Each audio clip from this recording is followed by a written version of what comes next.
Just now, the White House said that crypto bulls are back. I think the market will go crazy again in September, just like it did in July. Let's talk about this. This chance will only last a short time, so we need to get ready right away. What do I mean when I say window of opportunity? Let's think about crypto today. Even though it looks good, there is still a red sea in front of us every month. This means we can still buy old coins when they are cheap. We will soon be done with this time. It's not going to last long. I've also said it a lot of times. Not for long will there be a big drop. To show you what I mean, XRP, right? Look at XRP now, even though it's still down for the week.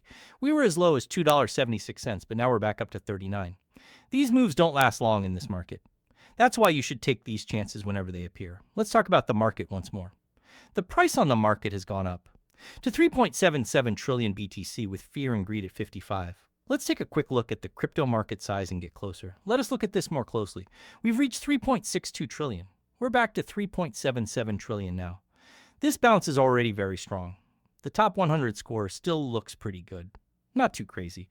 But I'm really interested in how Ethereum compares to Bitcoin. Ethereum is back up to 3,700, but Bitcoin is still stuck around 115k BTC changes by 0.24% every day, but this one is up 4.38%. It's time for Ethereum, guys. We are now in the second part, as I said. It's great to see that the worth of old coins is rising faster than the worth of Bitcoin. We got 43 out of 100 points. It's almost alt season, but it's not quite there yet. Things start to go badly in the second phase. The third part will be the start of old coins. It will come after phase 2. We love it though, when Ethereum always does better than Bitcoin. A lot of people, like Tom Lee and other businesses, also want to buy Ethereum. To put it another way, Ethereum is very well known right now. But what do we want to happen with Bitcoin? Bitcoin may stay around 115k for a while longer, or until it's sold off. That is what we are going to talk about. We did, however, keep the 112. 4K4 K-zone every day. BTC needs to stay above this level so that the current trend of going up on the chart stays in place. It will be bad for us if we lose this level. Also, things look pretty good now. But we need to turn the zone around to this number, which is about 114.7K. That's already been turned over. In this case, the next goal is to turn 117.2K. Right now, as soon as if this level 117K is broken, I think the price of Bitcoin will start to rise quickly around the 2K mark. We've already talked about this, right? I said, if we come this way, I think it's time for a violent recovery to start. That's what I said yesterday. I told them that the bears would lose if 117K was hit at the end of the day. The exact number is 117.2K. Why? Why is it so important? For the whole month of July. This helps every day. We could make over $120,000 by adding a floor on top of this if we flip it. That means it's over for the bears right away. BTC needs to reach $130,000 very quickly. Also, if we break over 117K, this might not be worth as much. This means that 117K could be a short squeeze to 120K on Bitcoin. It will be very interesting to see what happens. Ethereum has already gone past that middle ground. The next goal is 38, which is almost $3,900. We want to break $4,000 if we can. More than 3,900. This has been a big problem for the whole cycle, from the beginning in 2024 to now. Let's give this some thought. The main goal is to get past this high level. The goal is to just go below the high point of our last high, which was 4,100. We go over 4,100 and want to reach the all-time high in 2021. It's back here. This is not right. I really don't understand their chart. On Ethereum, it's almost $5,000. 48. Yes, once we break through $4,100, Ethereum will go crazy. Okay, this market still looks like it will do really well. We talked about XRP before, right? The price of XRP is getting close to this middle level repeat around $310. This means we need to take a break. If we can break through this and XRP volume really kind of goes up, we could aim for this high wick here at about $332. If we can break through that and make a higher high, we will go back to the $355 level on XRP. It has to happen quickly, right? We can say that I'm definitely interested in how the market acts this week. The stock market has already had a great week. As we had hoped, they did open up in a broad green way today. I thought for a while that the Fed would cut rates in September, and it's now 90% likely that they will. The truth is that it was last week. It became less likely that rates would be lowered. Before, about 60% of them were there. Now 90% of them are.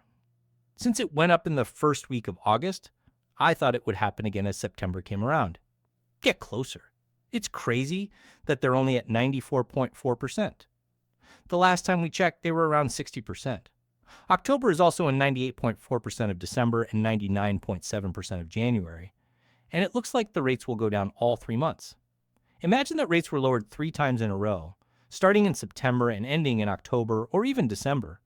This could be a very, very good way for crypto and stocks to end the year. This is crazy. Plus, we just read a big story from the White House. Then we have it right here. Heinz starts the Bitcoin bulls. He is in charge of crypto at the US White House.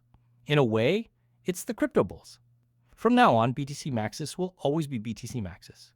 But look at this. Okay, Bo, this morning you have some important news to share with us. Tell us what you want to do. First, I want to thank President Trump and David Sachs, our bright AI and crypto expert, for all the hard work they put into. They did everything they could to help this business and this report.